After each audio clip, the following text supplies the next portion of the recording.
This is HBR News number 413. The P-Pass saves Allison Mack. Sound of Freedom gets the media in a frenzy, where we discuss the stories of the week and give it the Badger treatment. Hello, everybody, and welcome to Honey Badger Radio. My name is Brian, and this is HBR News, where we discuss the news of the week. I hope you guys are doing well this week and that you are sort of finding a way to cope with all the insanity going on. And all of the the cope to go along with it. I'm your host, Brian Martinez, and I'm joined by, as always, my lovely co-hosts, Dr. Random McCam, Hannah Wallen, and Mike J. On today's HBR News Show, we're going to be talking about the recent, I guess you could say, the recent release of former Smallville actress Allison Mack after serving some prison time for her involvement with a sex cult. Sound of Freedom, which is an independent film from Angel Studios, is getting a whole bunch of weird pushback from movie reviewers and sort of mainstream websites. So I thought we would look at. Apparently, it's not cool to have a problem with child sex trafficking.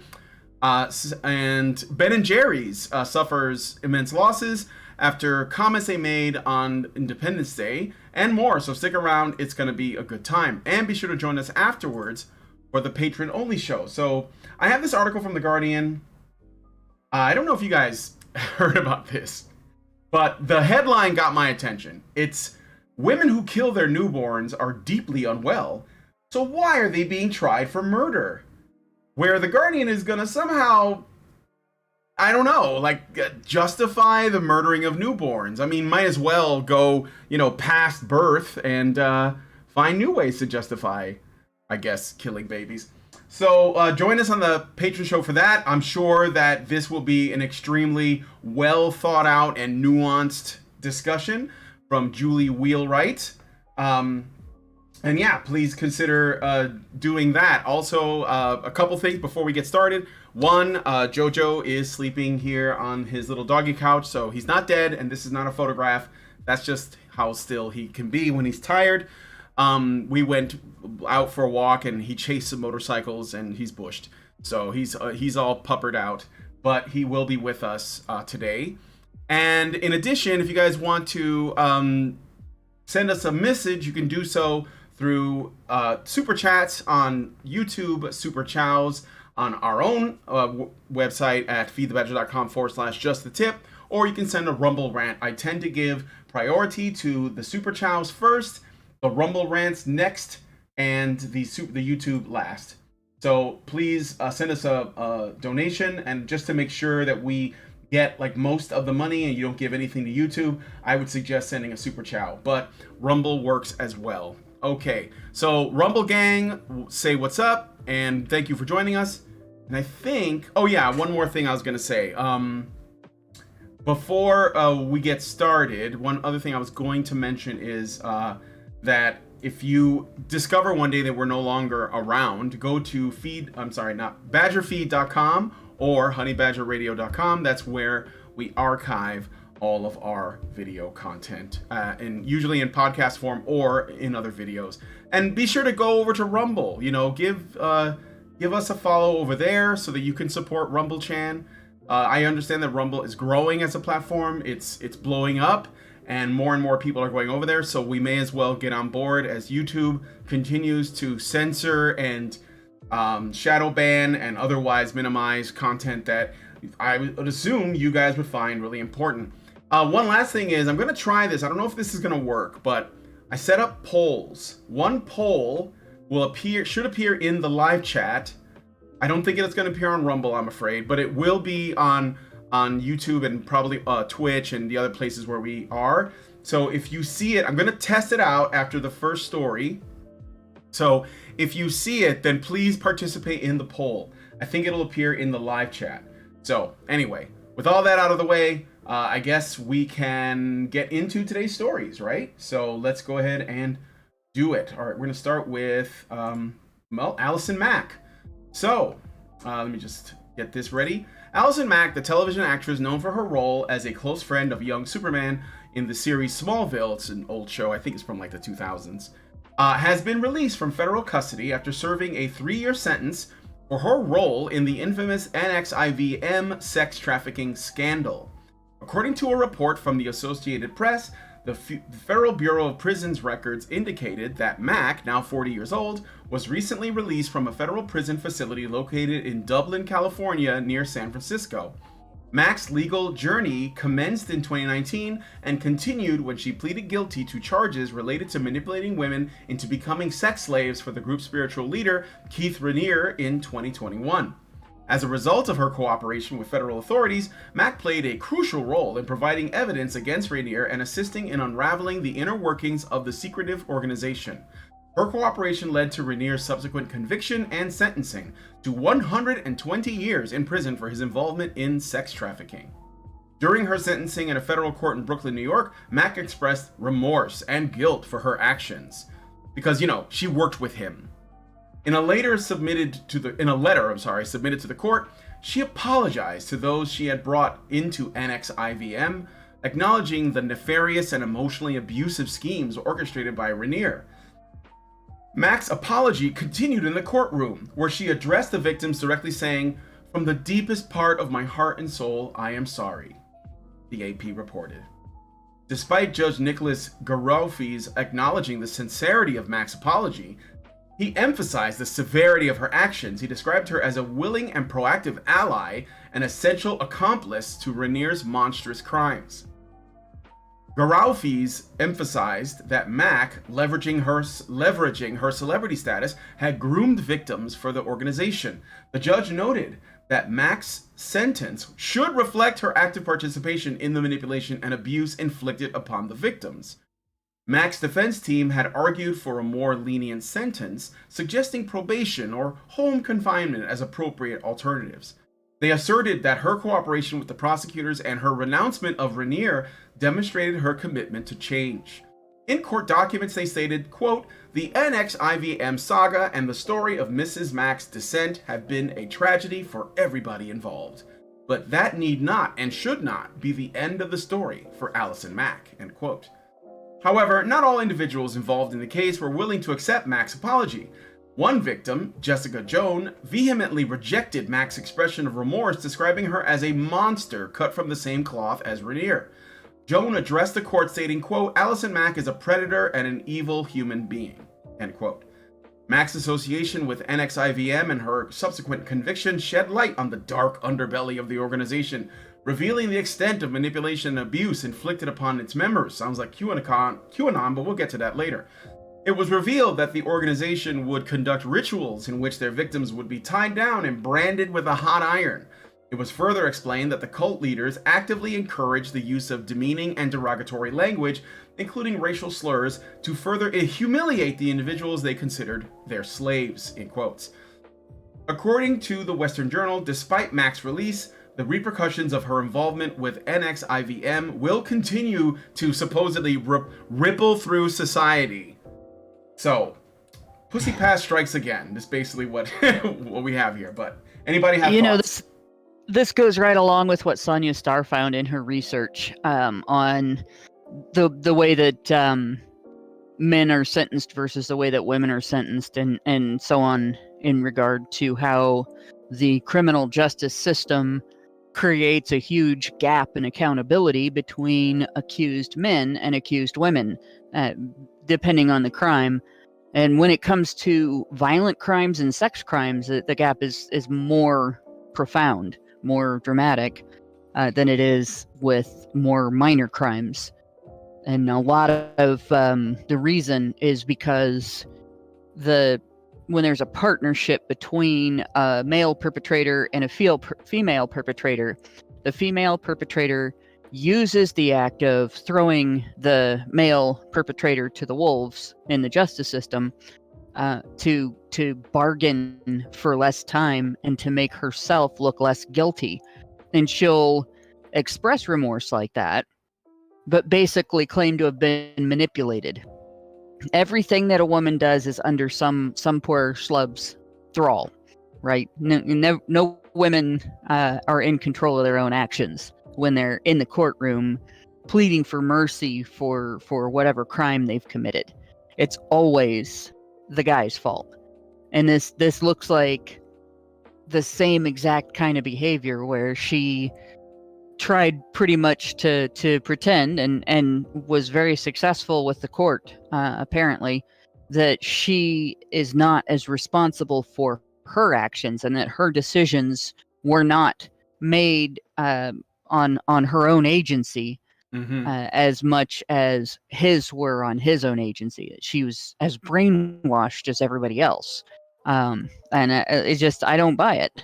I just don't buy it. I don't think that every woman who does cruel things to other women in conjunction with a man's crimes is doing it because he made her do it or because he brainwashed her into it or anything like that. I think she is independent. I think she's fully capable of making her own decisions and fully capable of determining the wrongness of her actions, right? Appraising her actions, and there is no excuse for what she did. But she's so sorry, Hannah. Nah. She said she's so. Your tears are your. What is the thing from The Simpsons? Your tears are better evidence than any real evidence could ever. You know, it was from The ever Simpsons. Be. Yeah. Well, I mean, it's a lot like the South Park episode with BP saying they're sorry over and over again. Like that, women can get away with that, and it's unfortunate because. This is a situation where the people that she abused, they're never going to forget that abuse. They're never going to forget what they went through. Significant pain like that, suffering like that, and humiliation like that sticks with you for the rest of your life. And it's not, they're not going to necessarily be broken for life, but they will have pain from that for the rest of their life. When you remember something like that, it hurts to remember it. Yeah. It's not like physical pain, but the symptoms, there are things that happen to your body that remain with you for the rest of your life. It ages you to go through that kind of a trauma. So the damage doesn't, like, she could say she was sorry in every way humans have to say they're sorry, and it's never going to get rid of that damage. It's never going to get rid of that pain and suffering. And I don't disagree with the person who said, she's a predator and an evil human being. That person was face to face with her, right? That's not, the public might want to forgive. And the people that were not involved, the rest of us, we might not know, what she was really like. But Jessica Jones was face to face with her. And when someone is abusing you and you look into their face, you can tell if they're enjoying what they're doing to you. You can see it in their face. It's a horribly ugly look. You can see whether it's entrenched in their character, and that's a horribly ugly look. So I tend to believe the victim in the case describing her rather than a judge who wasn't there during the incident. She probably looked remorseful. She probably looked and sounded. Yeah. I mean, she probably looked and sounded like a changed woman, but it's really tough to. It's really weird that the judge even said that that her actions were, he emphasized the severity of her actions and described her as a willing and proactive ally, and yet she got a slap on the wrist comparatively. I mean, Yeah, like and the other guy who I guess was the leader of the cult, he got like 120 years. Like you couldn't have given her 50. I mean, maybe not as many, but like the thing that hits me really is the willingness to assume that a woman can change, yeah, but not a man. of course, right? And that's the thing. To do things like that, you have to have something within yourself where you enjoy being the cause of somebody else's suffering, right? You have to have a sadistic streak. You can't. Nobody is going to get involved in something like that, where they make torturing and branding and brainwashing people a part of their whole being, like their whole lifestyle and their not just their sex and their sexuality, but everyday lives. Like, you don't do that if you don't have a sadistic streak, right? You don't do that if you're not that kind of person. So I just can't believe. And I can believe that a person can change. I can believe that a person can be rehabilitated. Maybe not to the degree where they don't have that in themselves, but to the degree where they don't let it rule them and they don't let it become the way they engage with the world. But here we are. We're looking at it's being treated like a woman can change, so that's not the way she engages with the world. But, the man can't. Rainier can't. So either her sentence should have been much longer, or his sentence should have been much shorter. But the idea of her having a super short sentence and his being more than a lifetime, at least by today's scientific standards, not, people listening to this in the future when we figured out a way to extend human life to like 200 years or something, or being like, that's not more than a lifetime, but it is now, right? That's insane. It's just flat out insane. There's the accountability gap for you right there. I'm sorry, I was muted. I'm trying to figure out how to get this poll to work. No, it's okay. Mike, do either of you Mikes want to say something?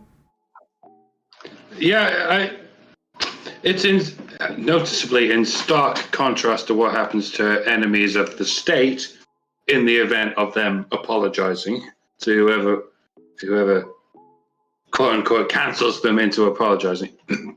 If the woke mob forces you to apologize, then that's just evidence of your guilt, and it makes concrete the guilt with which you were charged in the first place. But if you're a friend of the party, the uniparty, whatever, then your apology counts as all you ever need to do. I'm sorry I nonced 1,000 children. The patriarchy made me do it. Oh, well, what are you complaining about? She apologized. So let's just let her go on her way and do whatever she's going to do. It's like they pretend to give a shit about women, but they don't. They give a shit about the women who uphold the party. And they even pretend to give a shit about men, but they're just many shades more likely to drop the kibosh on them for that. Yeah. No, none of this is about the actual identities that it's ostensibly about. It's about the party. It's about the politics, and the politics is, we're going to go ahead and nonce children until they all believe in Marxism. And if you stand in the way, then we'll accuse you of being nonces. No, we don't see any inconsistencies with this. Fuck you.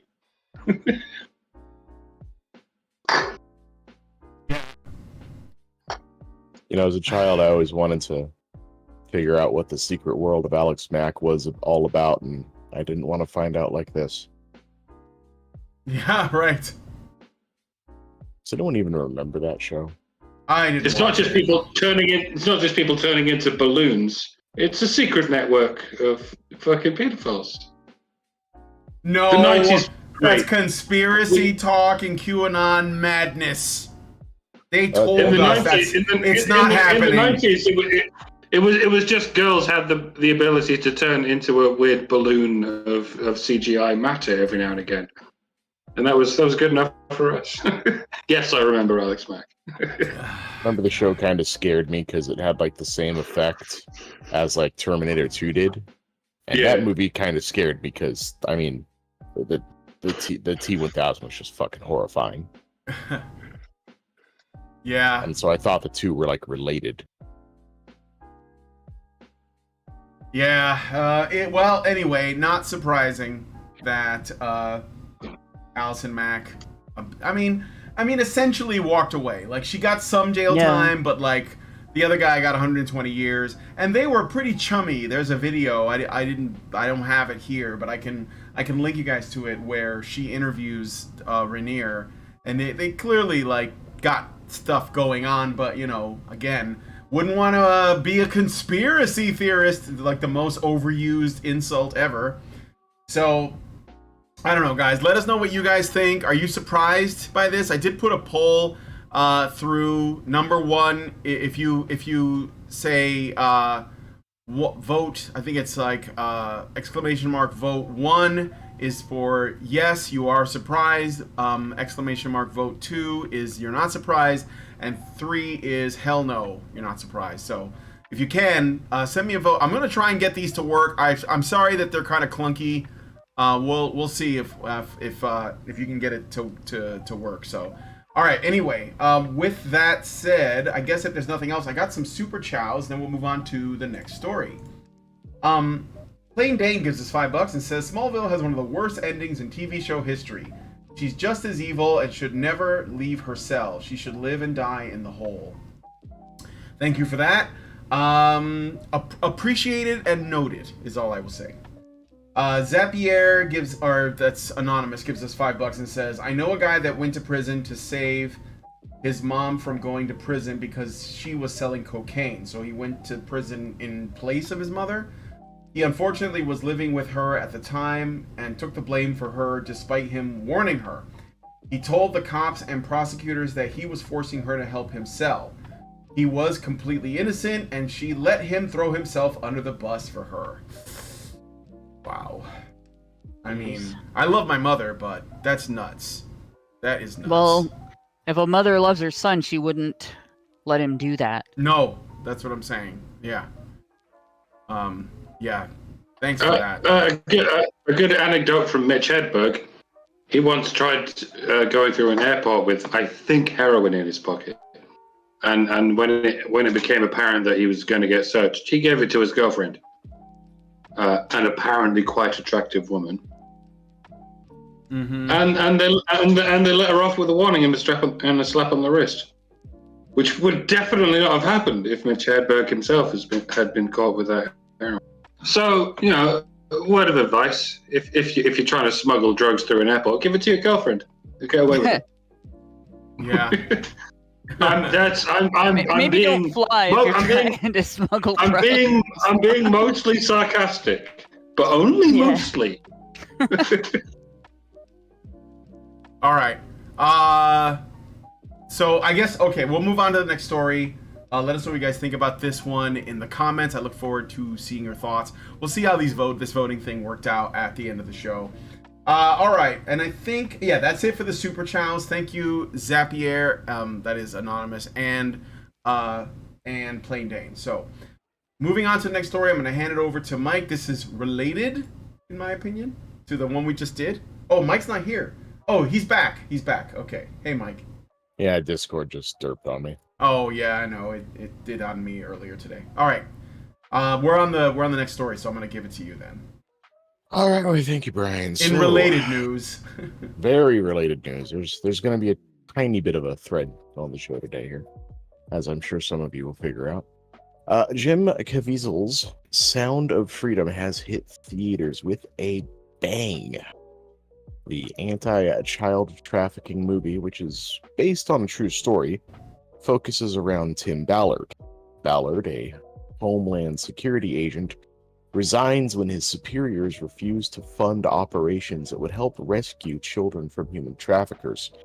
Angered by the lack of direct action, Ballard strikes out by himself to rescue as many children as he can. Pound for pound, the film has been a massive success, outperforming Indiana Jones 5 in pre-sales and already earning back its initial budget and then some. But naturally, such a pure movie with a noble message isn't without its detractors.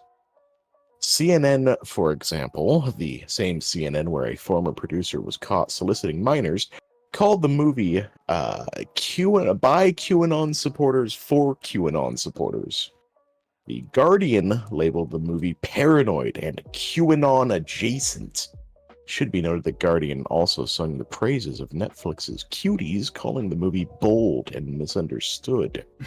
The Washington Post parrots the same points as others, going so far as to link Caviezel to QAnon. And the Washington Post also kind of gave Cuties a glowing review. First of all, calling a sort of espionage thriller movie paranoid, it's like calling a horror movie scared. It's like calling a love story sentimental. It's like calling a film noir, sparsely lit. Like you haven't actually reviewed anything there. You just don't appear to have understood what the genre is or what a genre is. Secondly, there's this trendy new adjective, QAnon adjacent. Of course, QAnon has nothing to do with anything. Certainly not with regards to this movie. It's barely even a thing. It's not like Antifa or BLM where you can actually see people amassing all over the world with the same signs, the same flags, the same insignia. But QAnon, it's basically a phantom that the mainstream media summons upon itself whenever they need to really take the nuclear option on something. It's like the DEFCON system of identitarian name calling. DEFCON 5 is call them far right or alt-right, depending on the DEFCON 4 is calling them white supremacists. DEFCON 3 is calling them misogynists. DEFCON 2 is calling them Russian disinformation, and DEFCON 3 is call them QAnon. These are all subject to change, obviously, depending on what the current thing is.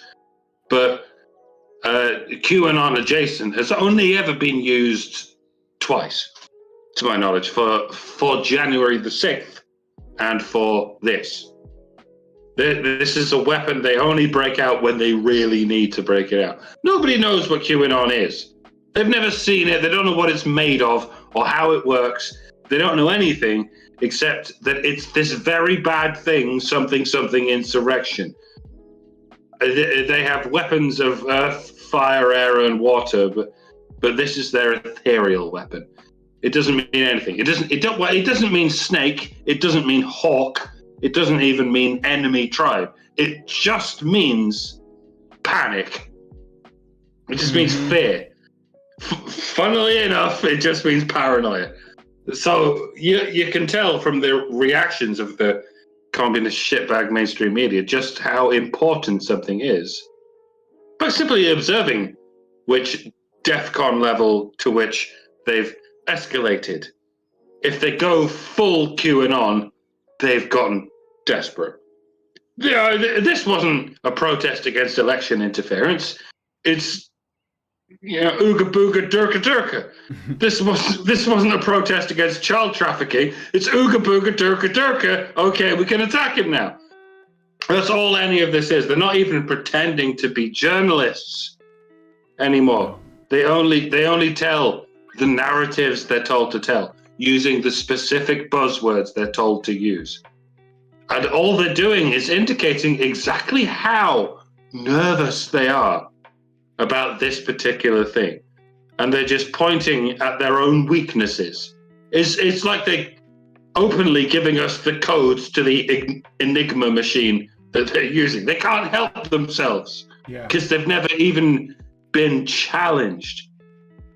Like the Nazis put Joseph Goebbels in charge of propaganda.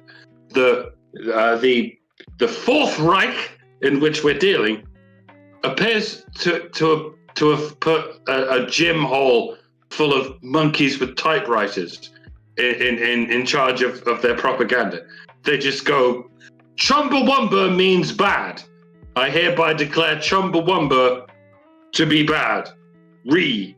And then everyone just goes re. And they keep getting away with it because they're effectively too big to fail, because some fat cunt keeps pumping stolen money into that whole industry. Well, I mean, when they get knocked down, they get up again, and they're never gonna let me down. So. That's where that band got in. Yes. And secretly, they are just weebles in disguise. Pissing the night away. Pissing my life away. I usually conclude these stories with "fuck the mainstream media," but honestly, sometimes it acts as a useful beacon. They tell us exactly what the government wants and what the government is telling them to tell us, and that's some very useful information as to exactly what should not be done. Mm-hmm. So don't feel too bad. Don't be too paranoid that the government is spying on you. You can spy on the government anytime you want, because they're spewing their agenda all over you every time you open a newspaper or turn on the TV. Knowledge is power, people, and most of your enemies know absolutely nothing. So I watched, I just want to mention that if you're interested in the story behind it, first of all, it's been covered on mainstream media like years ago by CBS. So like it's not pulled out of anybody's ass. Like the mainstream media actually reported on it like in 2015, 2014 or something like that. And and Tim Ballard is a real man that this movie is a dramatization of. Yes, it's a film. This movie's also very old. It was already in the can, like I think 8 or no, not 8, but closer to I think 5 years ago. Yeah, and when Disney bought Fox, they kind of shit canned the movie. Yeah, they had to wait for someone else to come along, and I guess it was this Angel Studios. This right. So and then there's also a documentary. But the media was doing hit pieces on this guy prior. Like there was Tim Ballard. Yeah, on Ballard. Slate, where a reporter went with him on a raid, and kids were rescued. He rescued children, and the reporter tried to find a way to make that look bad. And the worst she was able to do was paint him as an amateur who was doing it without the kind of flair and precision and stuff that the government would do if they did it. Wow. So the whole thing was it's bad because he's not doing it as a part of the government. It doesn't look like the movies I watch. So how this isn't like a Tom Clancy novel. This isn't Splinter Cell. Even more infuriating in that Slate article. Oh yeah. They said that his actions likely traumatized the children. Oh right, because being molested and photographed while being molested totally doesn't, right? Yeah. The real scary thing is seeing military guys show up to rescue you because they have guns and other weapons of mass destruction, not the rapes of children. Right. And if you haven't seen it, just another point about the Slate article. All right. Slate is the publication that allowed a pedophile to write an article about what a victim he was because he has these urges and can't act on them because acting on them is bad. Mm-hmm. Like literally, oh, pity me.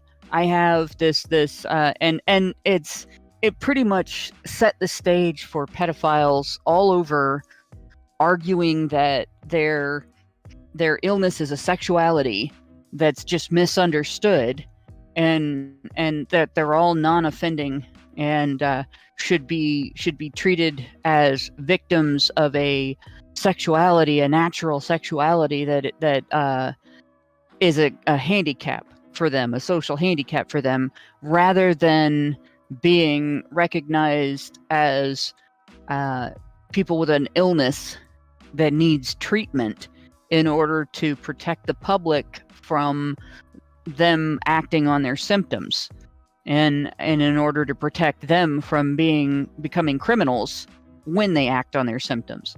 Yeah. And it really, so like Slate has been trying to normalize pedophilia for quite some time. Oh yeah. And that's the thing.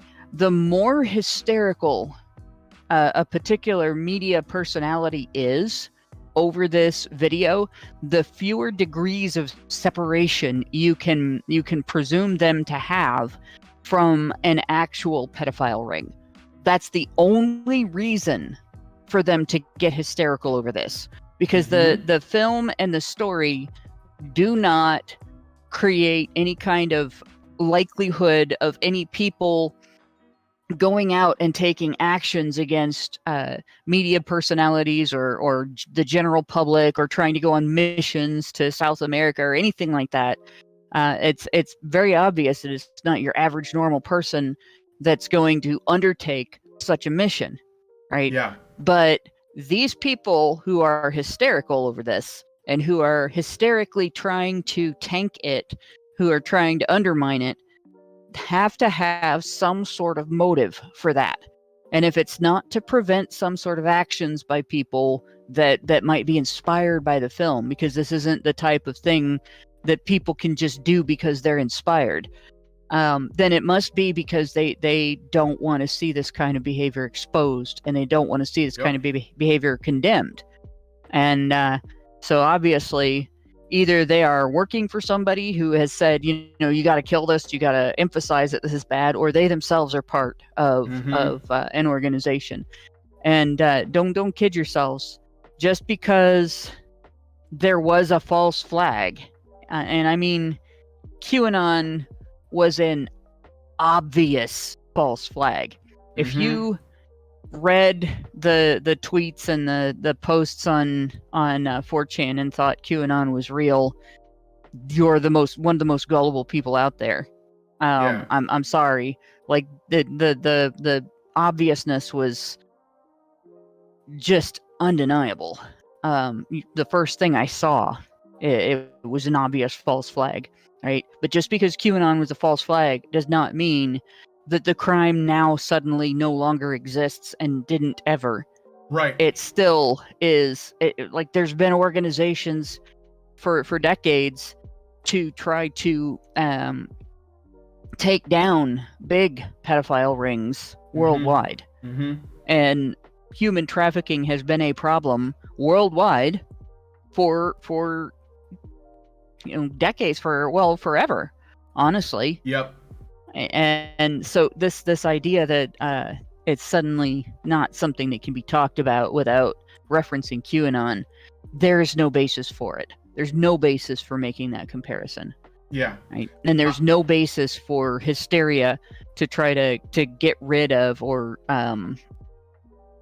demonize a guy who's trying, and in the story of a guy who's trying to rescue children from traffickers. It's just evidence that these people, predators, like I said, are predators themselves, or are working for predators who have told them, go out and do everything you can to destroy this film.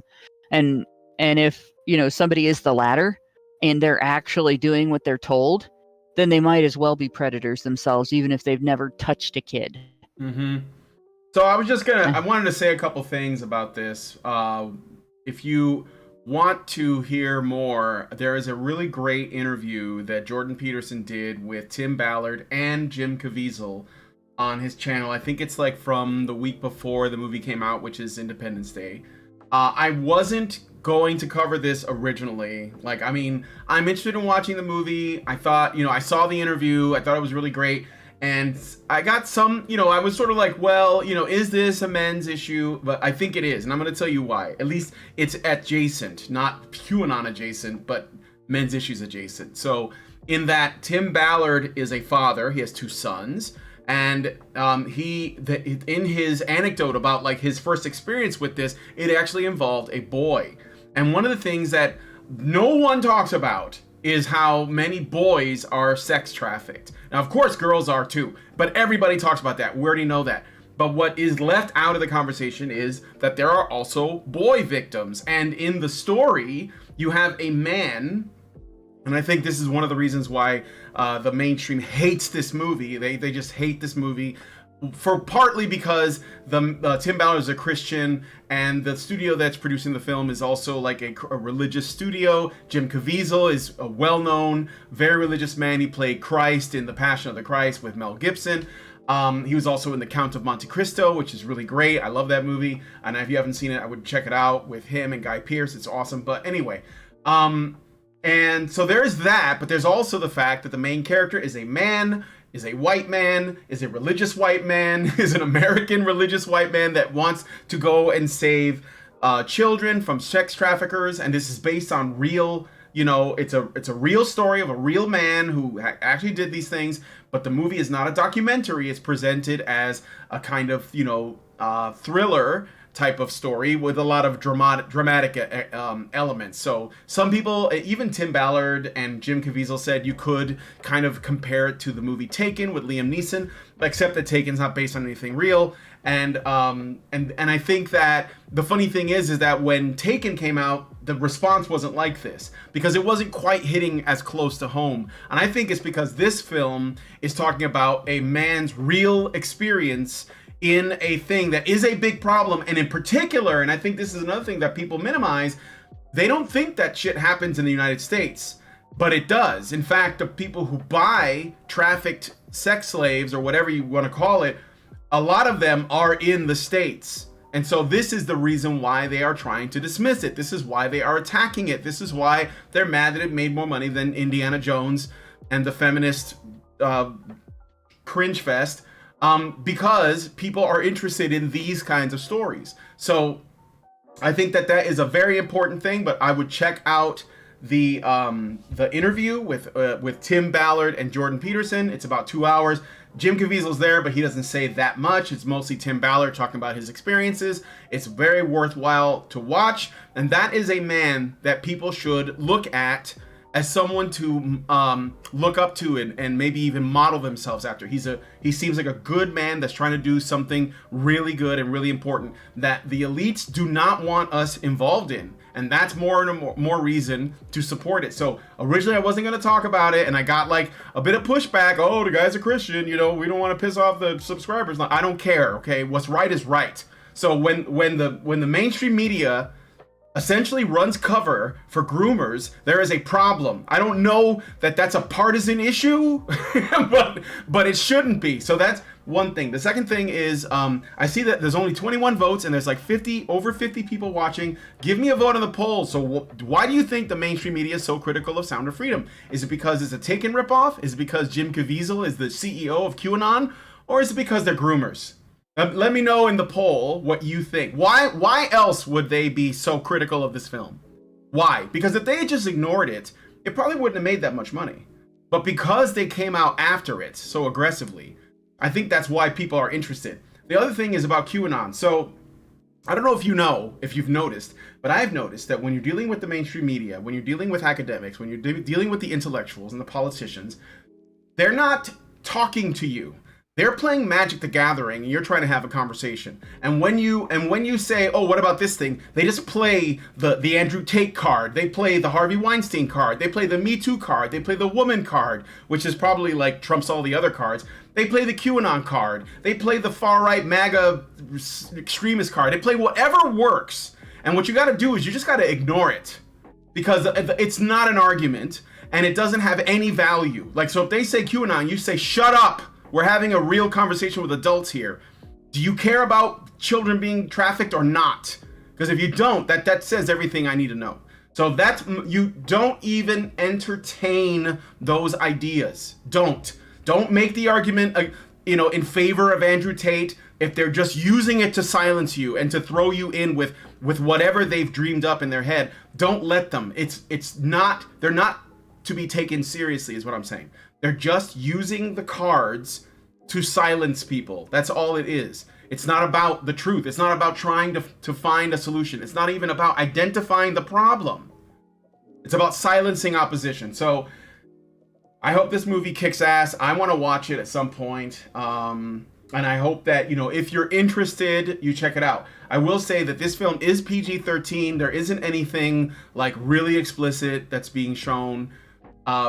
Partly because they wanted to make sure they can get, as many people to watch it as possible. They also didn't want in any way to sort of glamorize or create something that's kind of like a grindhousey thing just for the shock value. They wanted to really touch on the how important it is without showing you. And Tim Ballard says the stuff that he saw, you couldn't even dream of reproducing it on film.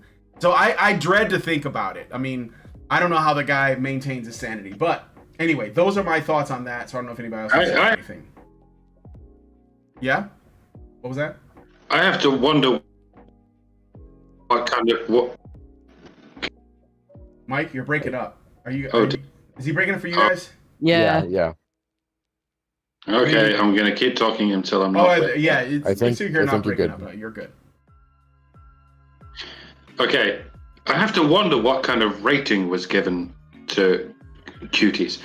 And I hate to bring up this movie. I didn't allude to it during that time when it was famous. Mm-hmm. But if there's a rating you can get on, if there's a rating you can get on Netflix that's in any way related to the ESRB thing, then how did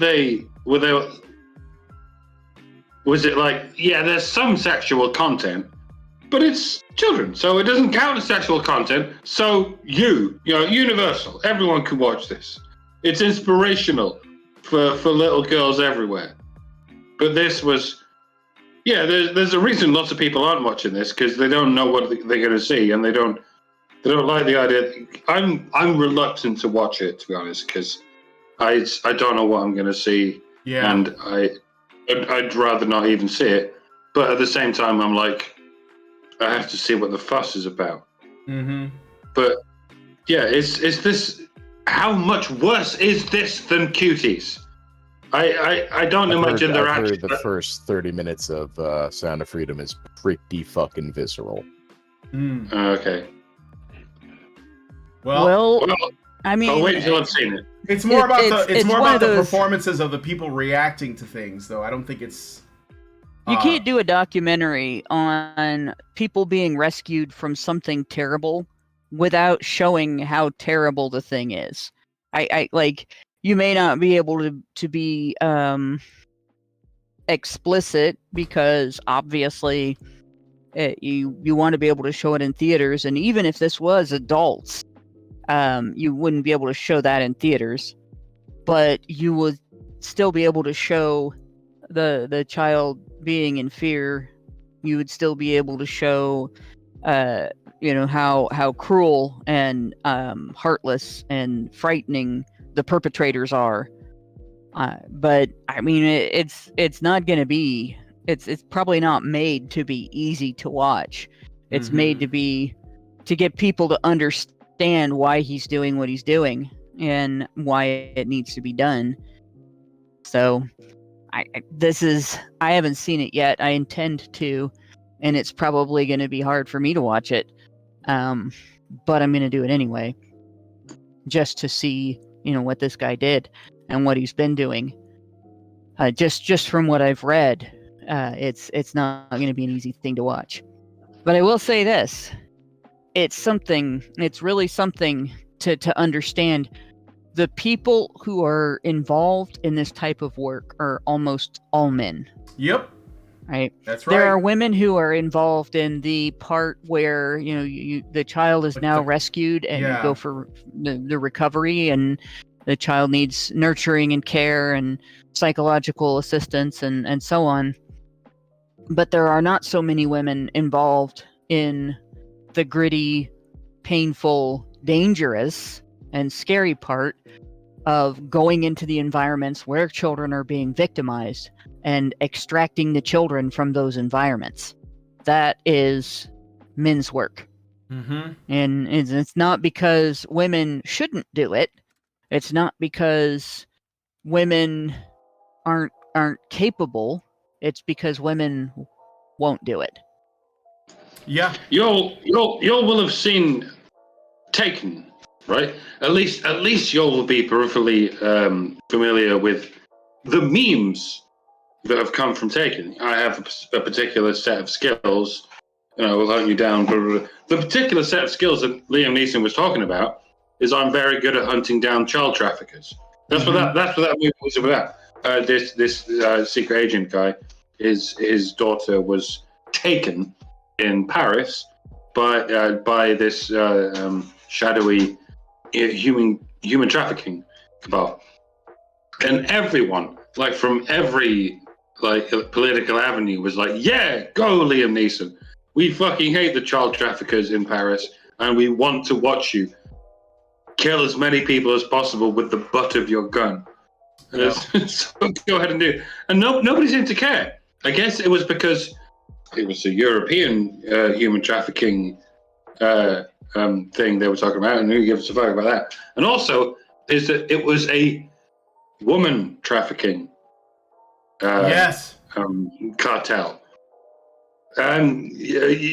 Hollywood is in all sorts of panties in a bunch about women getting trafficked. That they will watch Taken and give Taken a sequel and give Taken a third sequel, and they'll be like, yeah, fucking stick it to those woman traffickers, Liam Neeson. But this is what happens the first time you see any kind of movie about child traffickers. It's so weird, isn't it? So weird. I'll leave it there. And a couple of unless you count Peter Pan. I want to hear Mike J's thoughts. Go ahead, Mike. Couple of last things. If you find yourself a little bit short on disposable income, but you want to see this movie anyway, just Google "Sound of Freedom," pay it forward, and you should get the angel.com website where you have people that are basically group funding tickets for people for the sole purpose of people that, want to see the movie but may not have the funding together to come and claim, absolutely no strings attached, to be able to go see the movie. Yep. And another way is I do believe they are working with Elon Musk. They want to get this much like What is a Woman? They did What is a Woman? They want to get this later in July on Twitter. They want to get this on Twitter. So looking forward to the fuckery that's going to be surrounding that when that happens. Yeah, I have Angel Studios on my. We have the Amazon. What is that little thing with the remote? I forget. Fire Stick, and you can download Rumble there. So guys, if you don't mind, support Rumble Chan. She wants you to help her train for her big fight against YouTube. Ready to rumble. She is ready to rumble, and but you can get Rumble on your Fire Stick, and you can also get Angel Studios, and there's a lot of content there. They are really growing, and before you're worried that it's all going to be very preachy Bible stuff. It's not.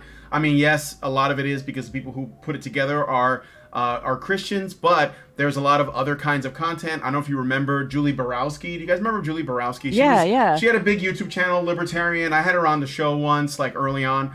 Well, she put together this project called the Tuttle Twins, which are these children's books about libertarianism, and they have a cartoon show, and it's on Angel Studios, and they're pretty good. They're actually pretty good, and they're good for kids. So check that out as well. I would suggest it. I mean, if you're looking for something that isn't groomer-oriented woke trash, then Angel Studios is pretty much there. And I know that some people don't want anything to be political. The problem is that what we're dealing with is the people we're dealing with, they make everything political. So any act that isn't under their jurisdiction is a political act, if whether you like it or not. So just don't worry about that. Just do it. Okay, so I got 36 votes. I'm going to end this poll. Looks like everyone has agreed that they are groomers, the mainstream media, because they are protecting, or they're against, I guess, the movies that are anti-child sex trafficking for some reason. So I don't know. Clear that up. All right. Anyway, with all that said, I got some super chows, and I think that's it. So let's take a look at those. Meredith G gives us $5. Thank you, Meredith. And says, HBR News 413, Honey for the Badgers. Keep in that the story dramatized in Sound of Freedom was reported by CBS in 2014. See, that's what I was saying. And it isn't interesting that one of the key players in that story was a woman high up in the trafficking organization. The QAnon connection is a false equivalency. Well, yeah, so that's right. I shared this story with Allison, and she was initially doubtful that it would be good for a story for the news show, but she looked at the elements and she was like, oh, I guess the big bad, at least what she said, I haven't seen the movie myself. If you guys have seen it, let us know what you guys think, is apparently a woman, not just a woman, but a woman of color. So, whoa, shouldn't she be a Jedi instead? I mean, representation, guys, but not that kind. So, anyway, thank you for that. And then I got a super chow from Plain Dane for $5. Thank you, Plain Dane. And says, was there a Pizzagate reference? I hate when people don't take an issue seriously just because a film was made out of it. It reminds me the Teflon and DuPont scandal that resulted in an entire poisoning of a town and the entire planet. That's why we all have forever chemicals in us. People try to poo-poo it by saying it's loosely based on a true story. Well, I don't know if there's any Pizzagate references in there, but again, so what? Like, what is Pizzagate? Is it really illegitimate? I mean, I haven't followed it super closely, but let's be real. Is it really illegitimate? Do you guys remember a YouTuber named Mouthy Buddha? I watched and read a bunch of stuff in regard to Pizzagate, and what happened was people got wind of some information that legitimately was about child trafficking, and they went all kinds of places with it that were not legitimate. And you ended up with this humongous conspiracy theory. And I think the reason that it happened, that ended up that way, was partly because of people buying into the QAnon false flag, and so it took them off of the trail of things that were really happening, and created this sort of conspiracy theory outlook that they were no longer focused enough to figure anything out at all, and started just randomly accusing everybody that they disliked politically, and ignoring any potential leads that went to people that they were on the same side of the political fence as, and it got really stupid. And then somebody actually showed up at a pizza parlor with a gun. It went really weird after that. So it's the conspiracy theory had some grains of truth, and then just went off the deep end in the end. Well, because there's a reason for that, right? Somebody came along and was like, oh, these people are onto something, we got to mislead them and get them down the wrong path, make them all look crazy. And unfortunately it worked. Yeah.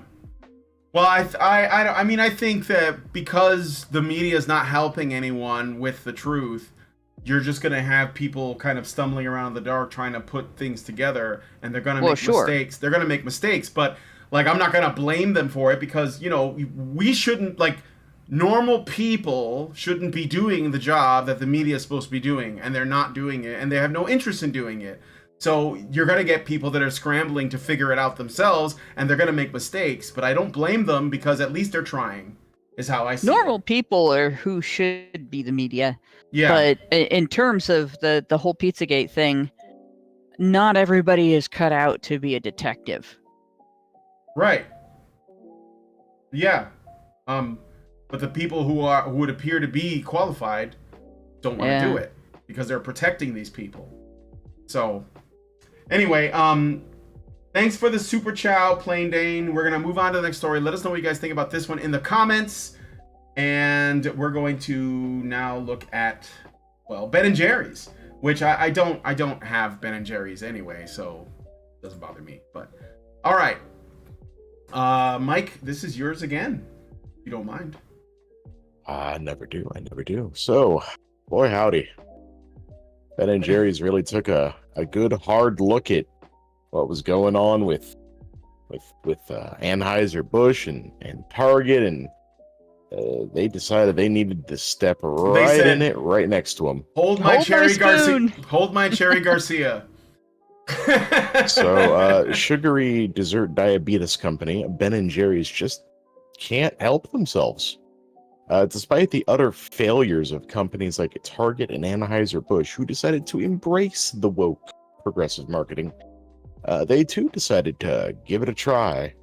And on the 4th of July, no less, Ben & Jerry's decided to post the following on social media, quote, "This 4th of July, it's high time we recognize that the U.S. exists on stolen indigenous land, and to commit to returning it. Learn more and take action now," which was followed by a link to their website. The link brought users to their website, which expanded upon the tweet, calling for the return of Mount Rushmore to the Lakota people, and linked to a petition. Social media users and even normal non-political people were not having the message. The company was trashed online, with some calling the ice cream brand the next Bud Light, and asking when they planned on returning the land their factory exists on in Vermont to the Native Americans that must have lived there 300 years ago or something.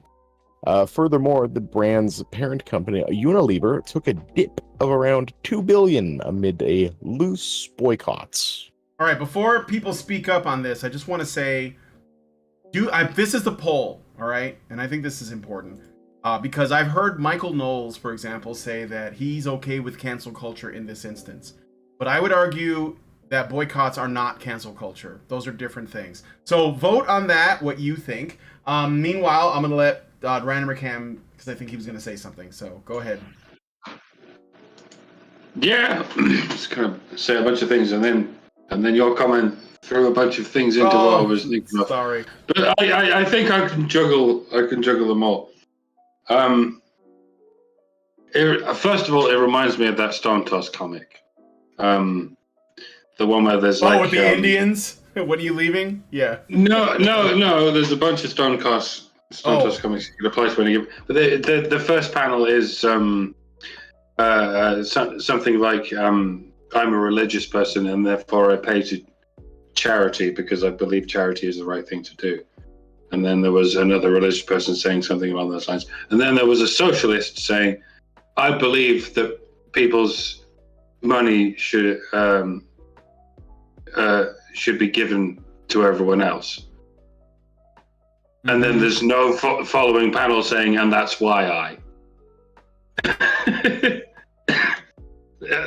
People who believe in charity give to charity. People who believe in socialism believe in everyone else giving their money to everyone else, but not me. I believe everyone else's wealth should be redistributed, but mine, no. That's and this is why fucking socialism is like the flat earthism of economics. Because you just assume everything is just going to happen without you, and it doesn't matter what you're doing.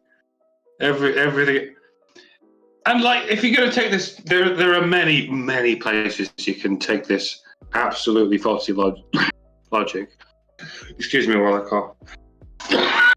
Oh, do you have allergies? No, I just smoke too much. Oh, I see. If the entire USA is stolen land, and a lot of these people will say the entire USA is stolen land, mm-hmm. then all of you Americans need to go back to where you came from, which in most cases would be Europe, Britain, Ireland, France, Spain, Germany, Scandinavia. Yeah. And sure, come on in, all 300 million of you. We're not even remotely full. There's plenty of room over here. Things are going swimmingly. We need more immigrants. We need more diversity. Yes. Yeah, but once you're here in Europe, my good American friends, you'll be informed, as we are, that you are not indigenous in Europe either, unless you are the Sami people of Finland. as I'm reliably informed. Everyone else in Europe came from some Indo-European tribes of apparently ghosts in the Caucasus, who apparently originally came from Africa. So we should all just bog off to Africa and leave Europe to be ruled by the Neanderthals. Oh wait, they're all dead. Meanwhile, as for what we call the natives of North America, I'm afraid you, Denisova and Throwbacks, aren't quite off the hook either, having already displaced the even more ancient peoples who got there first. Needless to say, you came through Asia from the African continent, so you too can bog off back to Africa and leave America to the original natives. Oh wait, they're all dead. Yeah. if we were really taking this shit seriously, then all 8 billion humans would have to make one great pilgrimage back to a lonely desert plain in the African savannah, surrounded by, zebra and lion, somewhere at the estimated site of what we call mitochondrial Eve. And we'd all have to stay there, all 8 billion of us, crammed together, shoulder to shoulder, in a small Serengeti field, like some kind of infographic about overpopulation. But we're not going to do that, are we? No. Because to some extent we know it is okay, to some extent, for a species or a subspecies to migrate from one place to another. It can be an invasive migration. It can be a symbiotic migration. The question is, Ben and indeed Jerry, if those are indeed your real names, does your presence in the good state of Vermont improve the good state of Vermont? In terms of some kind of infrastructure, I mean.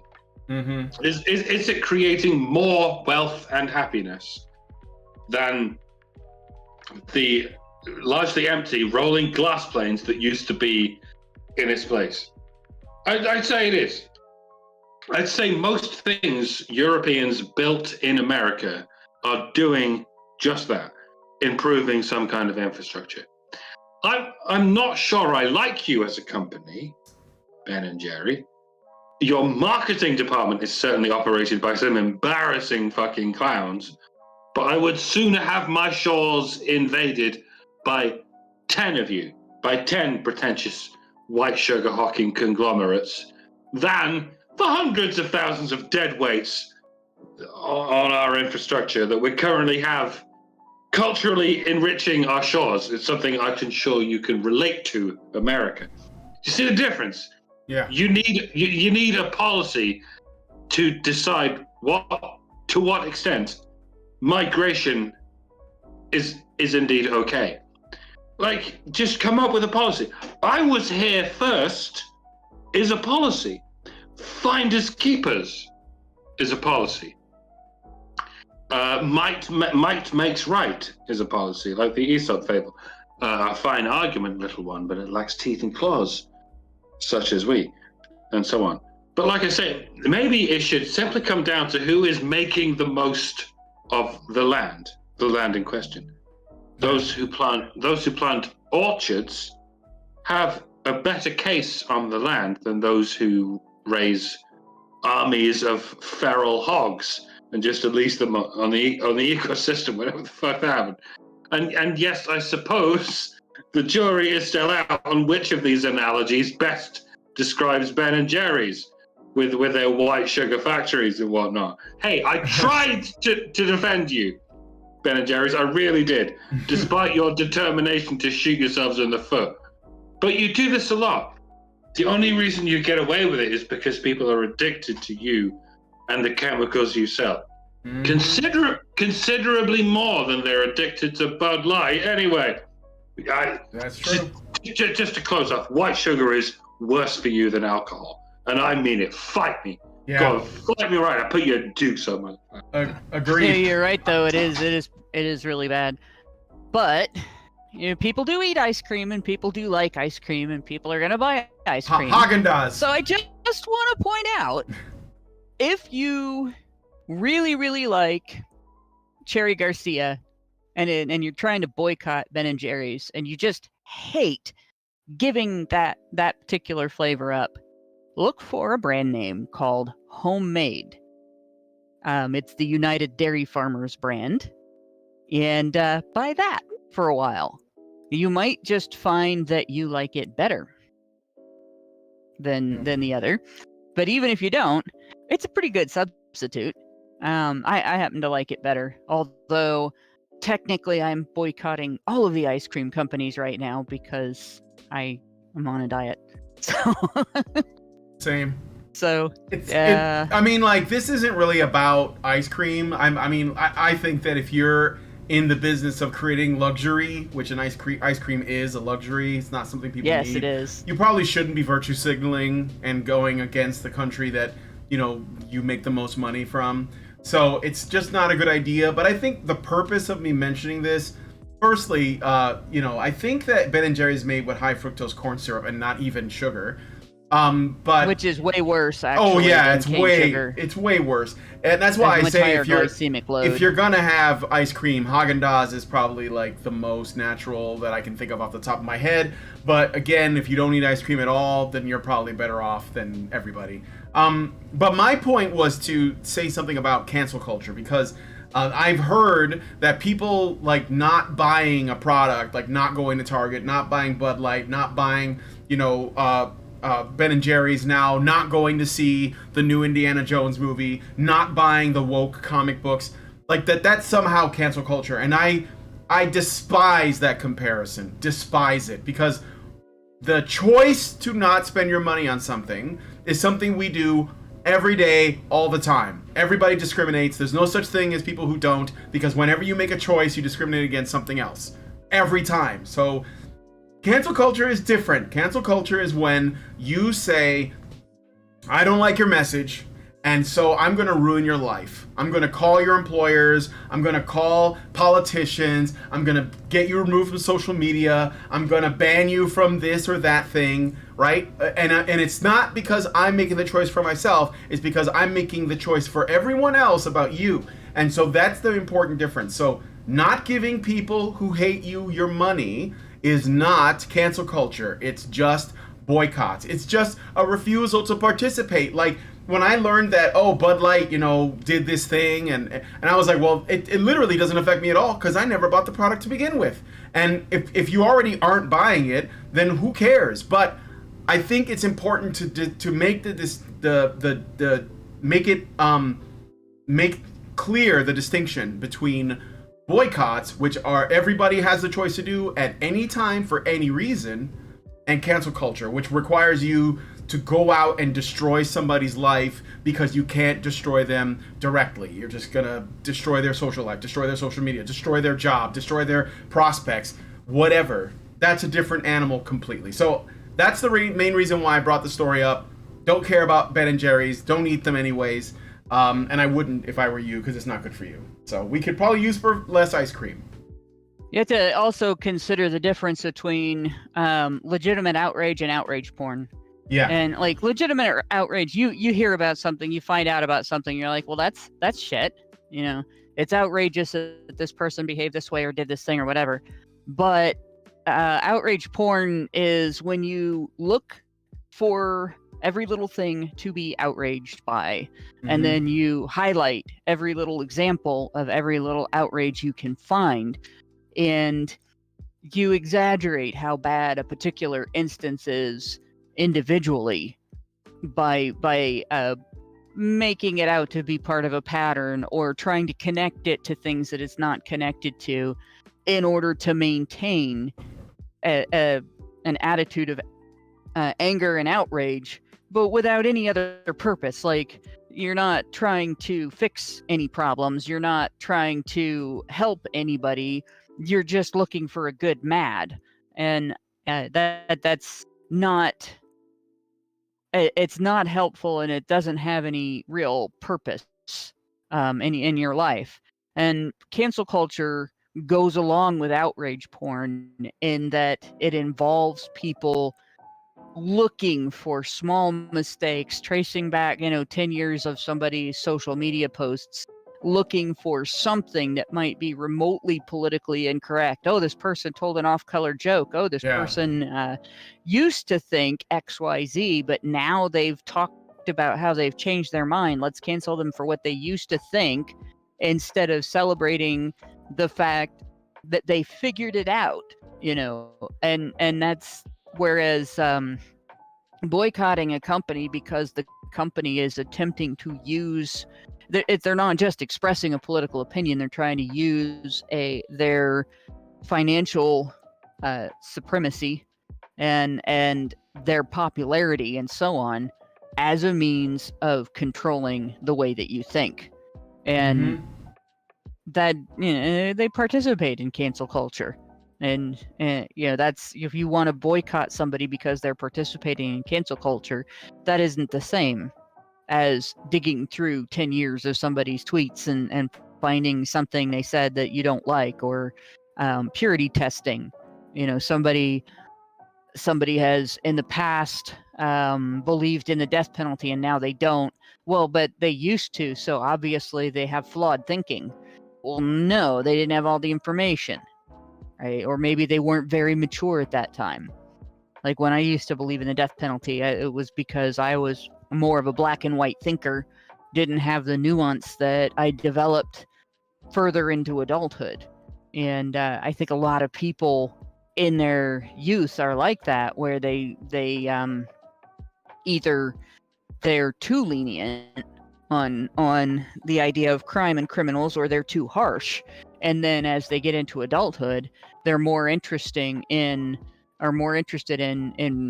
reformation and recovery of human beings, rather than either thinking in terms of, black and white, good or bad, or presuming everybody,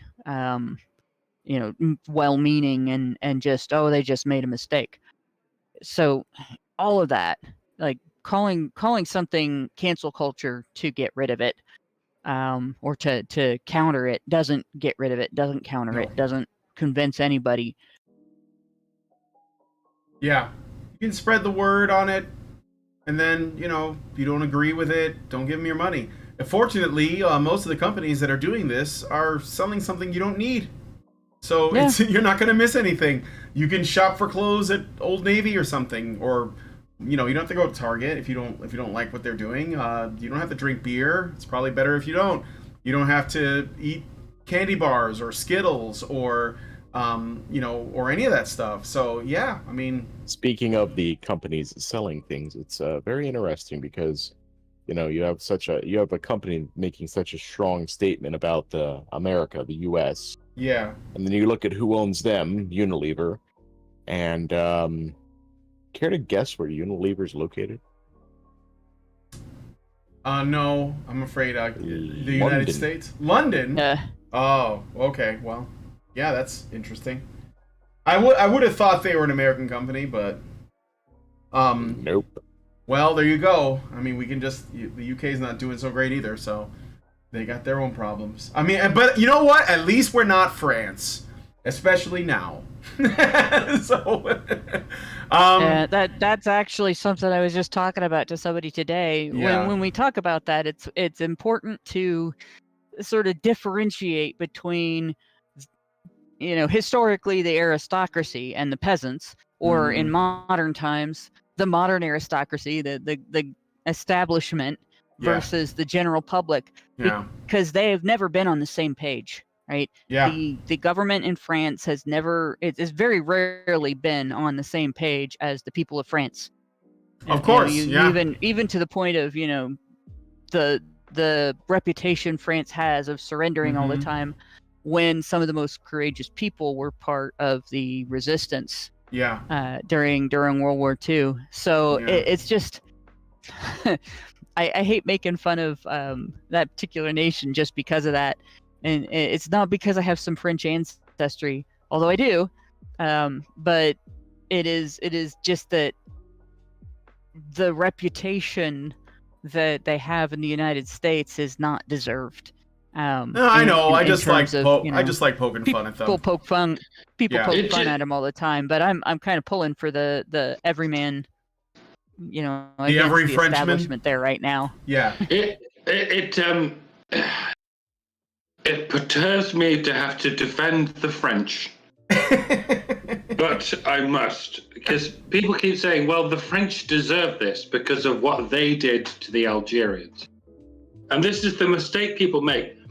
They can't differentiate between the French government and the French people. And it's the same with every country. They can't differentiate between the UK people and the UK government, or the UK or the American government and the American people. And what you're talking about with regard to Algeria is what the French government did to Algeria. Yeah. And when you talk about in terms of the British Empire, that's what the British government did to the world. I mean, it's pretty much the world. And yeah, fair enough.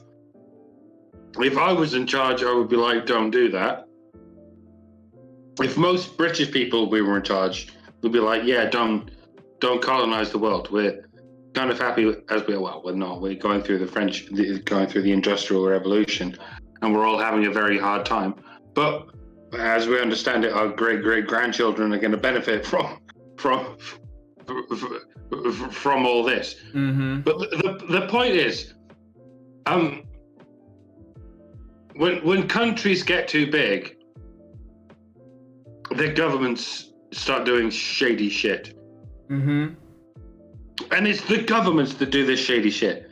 The average citizen of any given country doesn't want to wage war on any other country, but the government does. And so the government wages war on another country, and then that other country wages war on that country. But the people who lose out every time are the people. The governments don't. Like the French government annexed Algeria. They didn't even colonize it. They full on annexed it. And yeah, that was some bullshit. And the French government deserves everything it gets for that. But the French government isn't being punished for that. The French people are being punished for that. And yes, the British government did some fucking horrific things for the last couple of hundreds of years of history. But the British people didn't know anything about that. They were just tending to their farms, tending to their jobs, going about their business. If anyone asked them about the British Empire's geopolitical state, they go, I don't give a fuck. I just want to grill. Yeah. Motherfucker. Yeah. And this is always the case. The government of a country fucks up and the people get punished. It's always the way, every single fucking time. The government fucks over some faraway people, and then those faraway people, and perhaps their government, kind of go, we want retribution, and so they take retribution. And, you can sort of see how they're justified in that. But they take retribution against the people of that country, not the government. And it's the same every time. The government fucks up and the people get punished. Every time. The government fucks up, the people get punished. Yeah. We can either go through this endless series of circles of governments fucking each other over and the people paying for all their mistakes. Or we could just, I don't know, maybe the government could be smaller. Maybe the government. That's not a bad idea. I don't want to completely dissolve the government. No. I'm not the kind of anarchist that you create in your straw man. I'm just like, maybe if we never gave the government this much power in the first place, then maybe various peoples wouldn't be fucking each other over forever, never holding the governments who did all this heinous shit accountable for what they did. Yeah. This is the problem with government. They fuck up, we get punished. Like, how do we break out of that cycle? We don't know. Well, we do. We fucking shrink these governments. Vote for parties that will shrink the government. But it's not going to happen because it's like appealing to a lion to be smaller. Well, it's worse than that because it's a lion we created. It's like appealing to some monstrous, genetically modified basilisk designed to fuck everyone's lives up, and appealing to that thing, not to fuck everyone's lives up. Yeah, this is why it's so confusing. Mm-hmm. We created this thing in the first place to protect us, but for whatever reason or another, it figures out sooner or later that the most expedient thing to do is to fuck us over. We'll get into that in the next story. Yeah. Safety nets are the most dangerous thing in existence. Yeah. Just so that we don't get in the weeds, again, this is more about the conversation around cancel culture in general. I know we ended up going to France, but we're going to come back to the West here, the part that's still not on fire. And we'll go from there. But let us know what you guys. Part of the West. Yeah, I know. But it's the burning part right now. But yeah, we will probably come back to that another time because I know that Allison and I are planning on responding to a video from a French feminist, and it's kind of old, but we're gonna see how well her talking points have aged in the last couple of months. So anyway. We're gonna move on to the next story. Let us know what you guys think about this one in the comments. I am closing the poll, but it appears that is a boycott the same as cancel culture? 85% voted no, 8% voted yes, and 8% voted Haagen-Dazs. So I guess that makes sense. And all right, so thank you guys so much. Let's move on to the last story. So I want to say something after I'm done reading this because I have something that I want to ask that's a bit personal, considering that I almost went to Washington, D.C. on January 6th. I was very close to going. So comedian and actor, YouTube commentator Russell Brand interviewed Tucker Carlson where they addressed the accusation Tucker, quote, cherry-picked, end quote, the 40,000 hours of footage from January 6th. Before Tucker was let go from Fox News, he showed footage of the QAnon shaman Jacob Chansley being escorted into the Senate chamber by Capitol Police. Chansley was convicted of felony charges and sentenced to 41 months in prison. In the interview, Tucker asked, "I played that footage and now I'm the bad guy?" Tucker says one of his children was in the building and called him that day. When he says children, I mean one of his sons, because they're grown-ass men. And called him that day about what was happening. He said, "Any violence on January 6th I oppose," and initially simply thought this got completely out of hand and says he would have left it at that. However, it was the media lying with maximum aggression, calling the event a racist, white supremacist insurrection, and recoiling at any form of questioning that ticked off Tucker. Tucker says he has interviewed Stephen Sund, the chief of Capitol Police, at the time of January 6th. According to Tucker, Sund said that the crowd at the Capitol was filled with federal agents, something we already knew. Fox, although this interview happened while Tucker was still with Fox, it was never aired. Tucker accuses Fox News of covering further lies around January 6th and that American news media should be ashamed of themselves.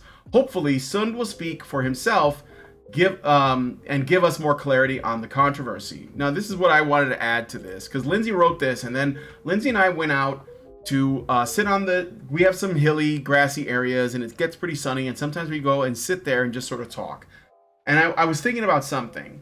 I almost went to January 6th. I wanted to go just to see what was going on, maybe get some interviews. I didn't think anything of it. At the time, the protest getting out of hand, it didn't happen yet. It wasn't even on the radar, although I thought there was a chance that things could get a little bit crazy. But I didn't end up going. And I know that this is something, this particular incident, the January 6th thing, I think it's a bit of a divisive thing, because there are people that believe that was, completely wrong, it shouldn't have happened, and then there were people who believe it was righteous, and there are people like me, which I think is the majority, which is if you should be able to protest, and yes, sometimes you'll get bad actors, sometimes people go a little crazy, and sometimes it's bait for, the feds, right? And that's just the reality of it. There's no need to go into it, that's just the way it is. But That's not the issue. How people acted, there's nothing we can do about it. It's done, right? Whatever it is, right? The issue is that a bunch of people, some people who didn't even go into the building, some people who weren't even there but knew people who were there, were arrested and taken into custody. And some of those people were thrown into solitary confinement, none of which got a trial. So this is the thing that I'm thinking about, because I was asking Lindsay about this, and I was like, okay, so I know that the people who were there are Trump supporters, and I know the majority of them, or at the very least, they're people who care about election integrity, but I think that it's safe to say that most of them were Trump supporters. And I said to Lindsay, do you think that that makes this a partisan issue? And what I mean is, because like people are always worried that, you know, I'm going to come across as partisan. I get criticized for this all the time, okay? All the time.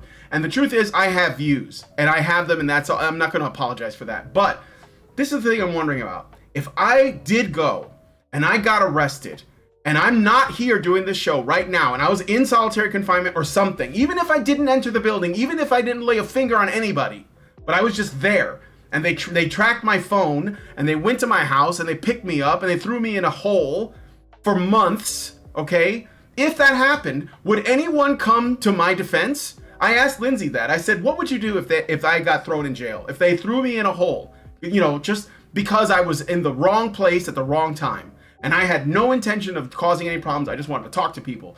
What would you do? And she said that she would have like gone crazy and fought to get my release and try to get as much attention as possible. But would there be people, and this is the thing that worries me, because I don't think this should be a partisan issue, okay?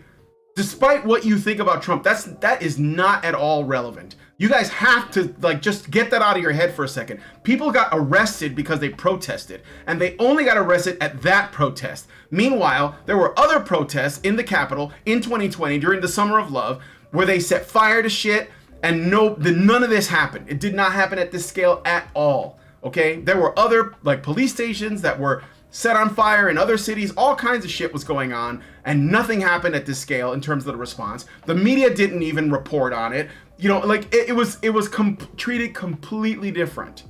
And I know you guys know that that's sketchy. If I was thrown in jail, would you guys defend me? Or would you say that, oh, well, it's because he's partisan and we got to look at both sides? What would you say to that? I'm being serious. Because what Tucker's saying is obvious. Yes, there were feds there. Yes, people are going to get baited. But you know what? Americans and anybody in any country should have the right to protest if they think something sketchy is going on. And the fact that they shut it down so severely, and they made it in such a fucking circus. They put fences around the buildings. There were grandmas that were thrown in jail. No trial, no nothing. And then the media just reports on it like it's white supremacist. You know that that's ridiculous, right? This is another one of their magic cards. White supremacy, patriarchy, you know, Trump. Like, stop falling for this shit. Because something could happen to someone you know, and you will know it's not fair, and you'll know it's not just, and you can't play this middle ground shit. You just can't. Like, it's either right or it's wrong to throw someone in jail without trial. So that's why I picked the story, because that could have been me. I could have been in jail right now. Lindsay, I don't know what she would do. She doesn't have a car. She doesn't have a driver's license. I mean, what would happen to us? So I think this is really important for you guys to understand that I don't hold positions because I like to be partisan. It's not partisan to know what's right. It's like, I'm sorry, it's just not. So anyway, those are my thoughts. I just had to get it off my chest. Well, I would point out that enshrined in our Constitution in the United States is the right of peaceful assembly. And that right doesn't get taken away from person A because person B decided to be an asshole, or person C got tricked and entrapped by federal agents.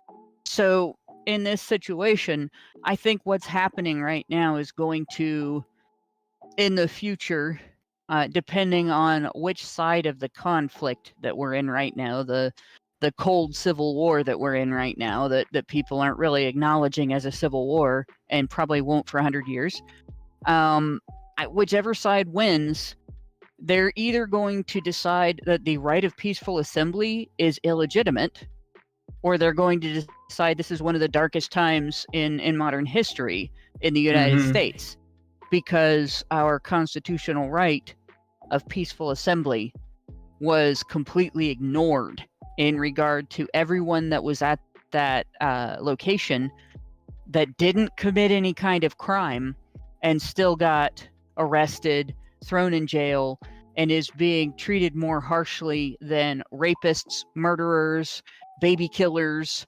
and pedophiles even don't get treated this harshly in the system.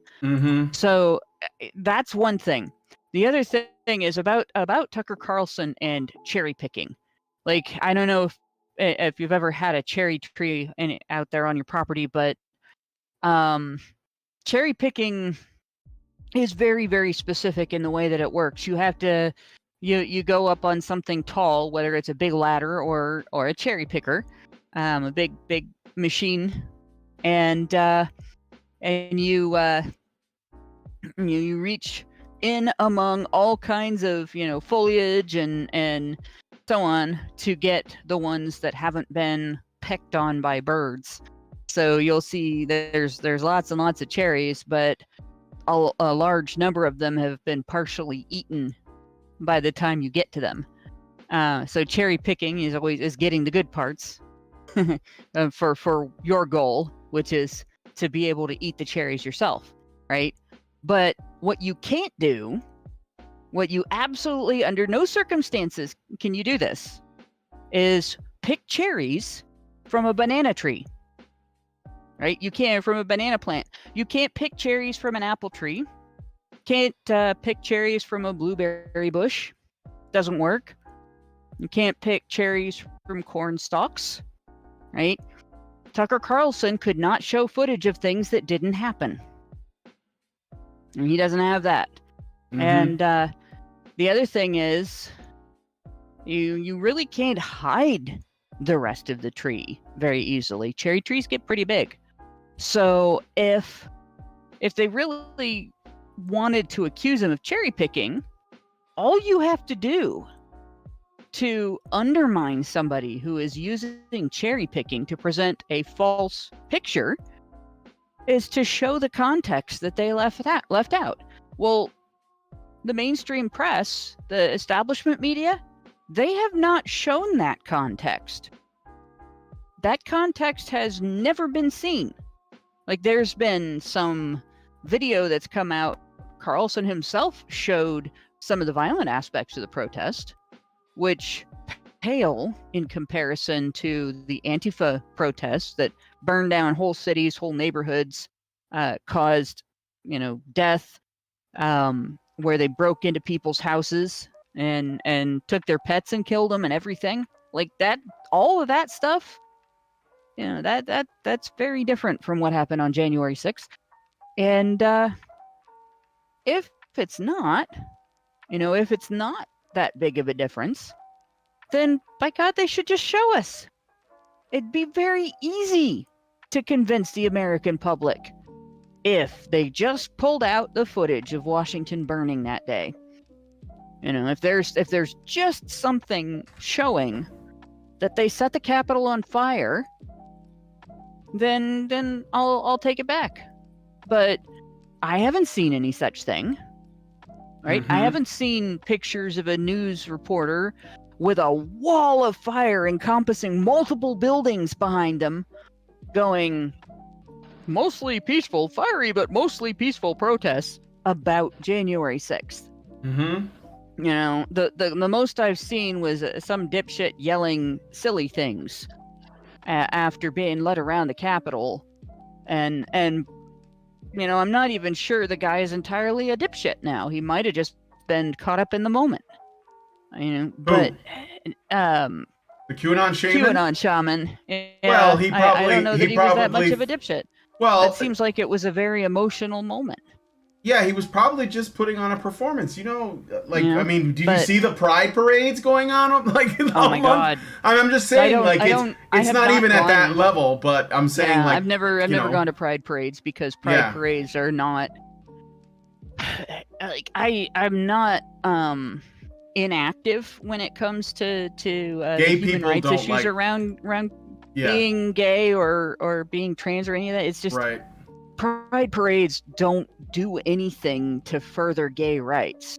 They Well- are intended to provoke, and Yeah. I don't think being provocative is the way to go with that particular situation. Yeah. Being that we're trying to demonstrate to the public that we are not a threat, that we are just ordinary people with different lifestyle between adults, that is private and should be ignored, and not be treated as if it is the main thing about us, in regard to like our employment and our engagement with our communities. Pride parades are counterproductive, in my opinion. Mm-hmm. And once upon a time, when there were parades to show, people showed up in their professional attire to show, hey, yes, I am an office worker and I'm gay or bisexual or whatever. I am a nurse and I'm gay or bisexual or whatever. That's different. That tells people that there is nothing out of the ordinary about not being straight, aside from the fact that in and of itself there's a difference, obviously, but it doesn't make you all around weird and scary. Mm-hmm. Well, pride parades today, what do?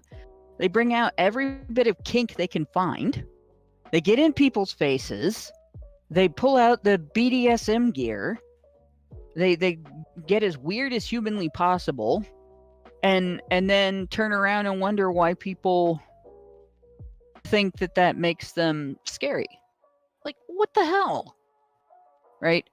And I think in terms of the January 6th thing,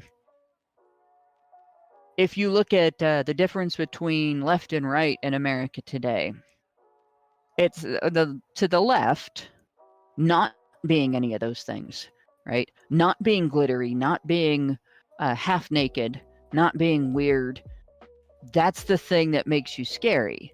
They probably focused on QAnon because he was the closest thing to something unusual or odd in the group, and they think that would make everybody else afraid of the January 6th protesters. Look, they think this guy is weird, so they obviously they won't like this. If we just show him, they'll make people. Everybody will be scared of the whole January 6th protest, and we can make it anti-American and whatnot, right? I don't think people realized that it's not the differences that make people upset and afraid and strange. Mm-hmm. It's the politics. They weren't trying to get in your face. They were trying to show their patriotism. Whereas, like I said, pride parades go back years and years, and they were not these affairs. Historically, they were not these affairs of look as weird as humanly possible in public. The whole point was getting people to see, guess what? We are as human as you are. And like, I don't know. Well, It's almost like porn in public now, and I hate it. Yeah, my point was that, what QAnon Shaman did isn't that crazy when you look at all of the... No. It's not just pride parades. It's like every protest has somebody in costume doing something to get attention, so I don't think that that's any different. I mean, look at the environmental activists and the crazy shit they do. Look at PETA and all of the edgy shit that they do. It's everywhere. I think actually QAnon Shaman is pretty tame by comparison. The guy wasn't wearing a shirt, basically. And he looked like he was part of the Water Buffalo Lodge from the Flintstones. And that was basically it. He yelled a couple of times. Skyrim is for the Nords. He was very excited to be there. Yeah, sure. I'm saying it was but like... he didn't damage anything. No. Like, he's not even the guy that's... there were some people that stole one of Nancy Pelosi's laptop computers. Yeah. Which, well, that's against dumb. That's against the law, dumb. And hopefully, that person is tried. But like, But again, that's like the worst thing that happened in the whole Yeah, thing was that yeah. they walked some places that they weren't supposed to walk. there and was some they property stole a laptop damage, computer. and yeah, there was some minor theft and that. But like, what's going on right now? It's not even close. Like there are hordes of people going into Walmarts and Targets and private businesses and jewelry stores, and they're just, stripping it of everything they can get away with, and they leave a giant mess, and they destroy property, and they leave. They and this have is insurance. Yeah, the but they have Capitol insurance. That's right. Surely doesn't have insurance. Yeah, so like I'm saying, it's not about what happened, because we can go back and forth forever on that. It's about the response, and the response the government had is completely inappropriate. And I'm almost tempted to say that no one should be arrested just because they overreacted so much. But if there's a way to like do a fair investigation and only convict those of the crimes that are proportionate to whatever they did, if they can prove it, then that would be great. I just don't think that's what's going to happen. I think that... Well, and in all honesty, I think the presence of police in the crowd that were getting people riled up, like the efforts the feds at entrapment undermines even the legitimacy of prosecuting. Like the guys that stole a laptop, did they do that because it was their idea, or did they do it because it was suggested? Yeah, we don't know. Did a Fed hand him the laptop and say, "Take this"? I mean, who knows? That's what I'm saying. Like there was clearly other shit going on. But okay, we got to move on because I got to do the patron show because I got to pick up Lindsay soon. But go ahead, Mike. All right, I'll be as quick as possible. That's okay. As far as I understand it, the CIA is meant to deal with foreign threats and dangers and interference, while the FBI is supposed to deal with domestic threats and dangers and interference. I realize that's not the best set of descriptors, since the CIA, as they have now admitted, killed JFK. And I would go ahead and classify the affairs of the sitting president to be very much a domestic affair. He wasn't being trolled by Cubans. As it turns out, he was in fact being controlled by Americans, as is traditional in an American leader. But the CIA went ahead and took him out anyway, because he wanted to dismantle the CIA and scatter its contents to the corner of the earth. So really, the FBI and the CIA are interchangeable. They're really only in the business of defeating the enemies of the FBI and the CIA, not the enemies of America, the enemies of the FBI and the CIA, in whithersoever forms they might take. This is a consistent problem with government entities. They're supposed to exist to be, social enterprises that exist for the greater good, but they always resort to, for the greater good, we these agencies need to stay alive. So it's not eusocial or pro-social at all. It's sort of this chimeric monster that stays alive by sucking on the teat of the pro-social nature of human beings. But the subjects of xenophobia and oikophobia are things I've attempted to discuss in the past. They're both very real, very clear, and very present dangers to any semblance of harmonious living in humans. But there's been some asymmetry lately. We here in the West are at a point in history in which we are irrationally witch hunting any crumb of proposed xenophobia we can find, even if we have to perform exploratory surgery on the genitals of a 5-year-old. We will find that gosh darn xenophobia and we will eradicate it. Meanwhile, almost nobody has even heard of the word oikophobia, let alone the concept it describes. I hate my dad. Of course you hate your dad. I mean, who wouldn't hate their dad? That's not a problem at all. You're supposed to hate your dad. It's just the way we do things around here. But something like, I disapprove of the geopolitical affairs of the Chinese Communist Party. No, dear son. That's racism, Junior. Do you see? Disapproving of communism is the stuff of what is it now? QAnon adjacency. Yeah. This is a baseless conspiracy theory. But your dad, yeah, he hates you. All men do, because the patriarchy, and it's all men's fault. Yes, all men. Which brings me to that apparently all-important difference between the FBI and the CIA. If you were to paint such things in the colors of their extremes, that is, the CIA is in charge of xenophobia and the FBI is in charge of oikophobia. That's not supposed to be the case, obviously, but such is the nature of government agencies. They inexorably stray from what is good for the nation to what is good for the programmed nature of the agency in question. The FBI, whoever is in charge of the FBI, they forgot that their priorities lie with cracking down on what's happening on American soil, and they got it into their heads that they need to be cracking down on the American people themselves. Mm-hmm. I don't know how they got this into their heads. I suspect it might perhaps have something to do with President Barack Obama, but fundamentally, if you're having an oikophobia problem, then you need to focus on those who wish to destroy America. Surely that's the point, right, of every American government institution. The point is to serve America and the American people. But there's a rule I've discovered regarding states and governments, and I haven't come up with a name for it yet. Answers on a postcard. Something along the lines of any given government whose job it is to serve the majority will eventually realize that all it really needs to do is pretend to serve the majority. And then, eventually, it will realize that it doesn't even need to pretend to serve the majority. If they instead pretend to care about the minority, then they don't even have to bother caring about the majority. Mm-hmm.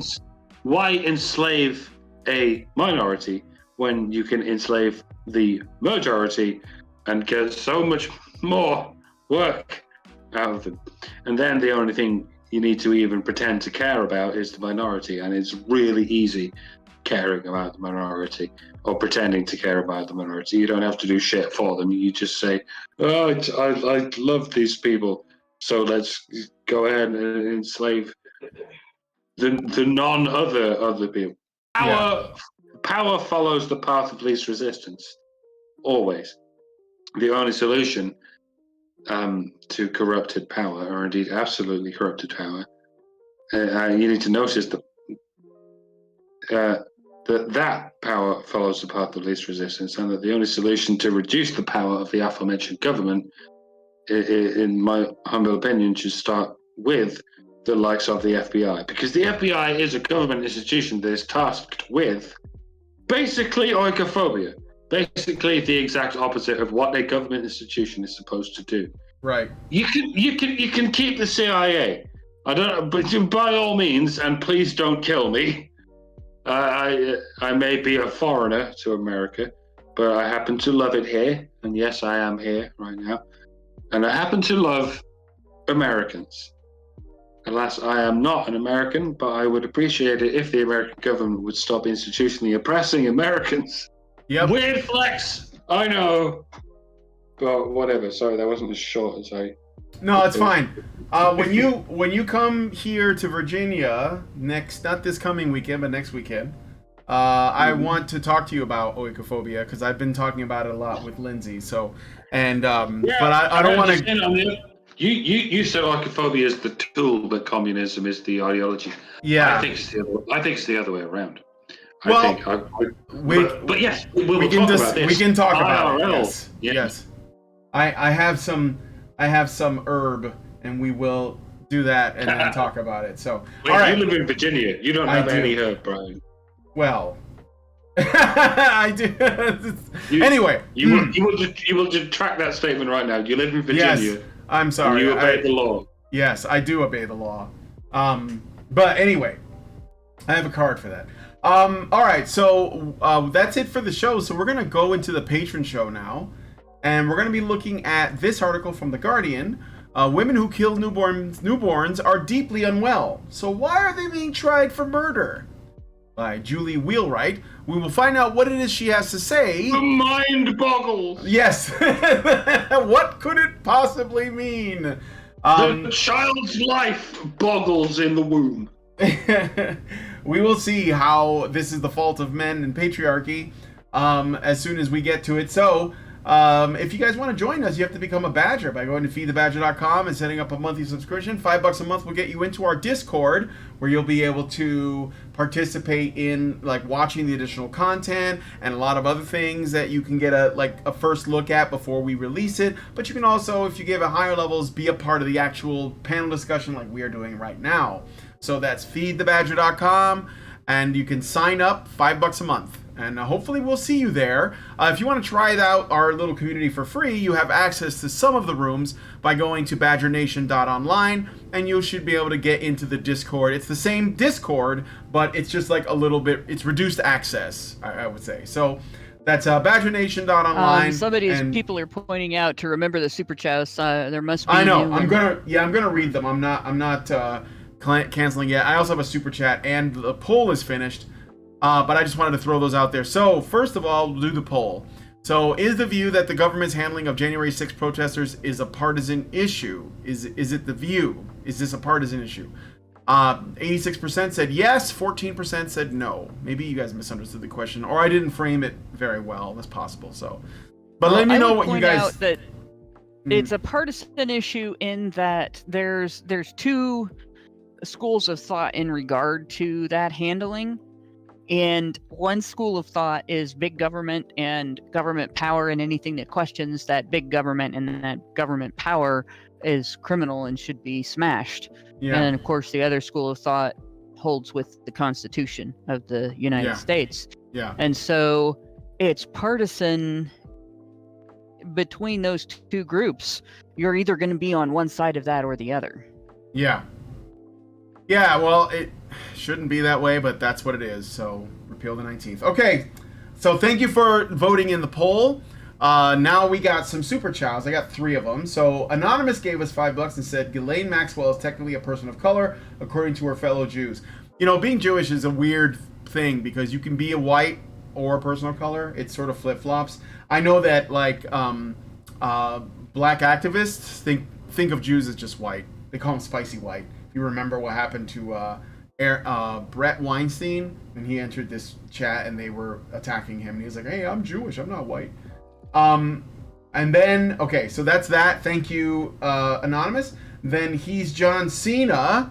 You know what? I think I have something for that in here somewhere.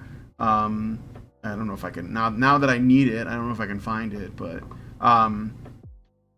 oh yeah, here it is. And his name is John Cena!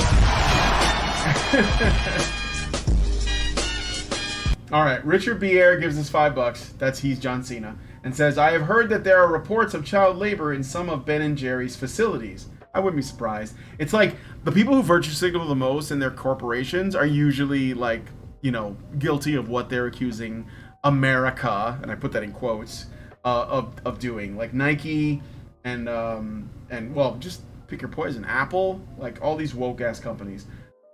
Thank you for that. And then lastly, thank you for the show. Gives us $5 and says just the tip.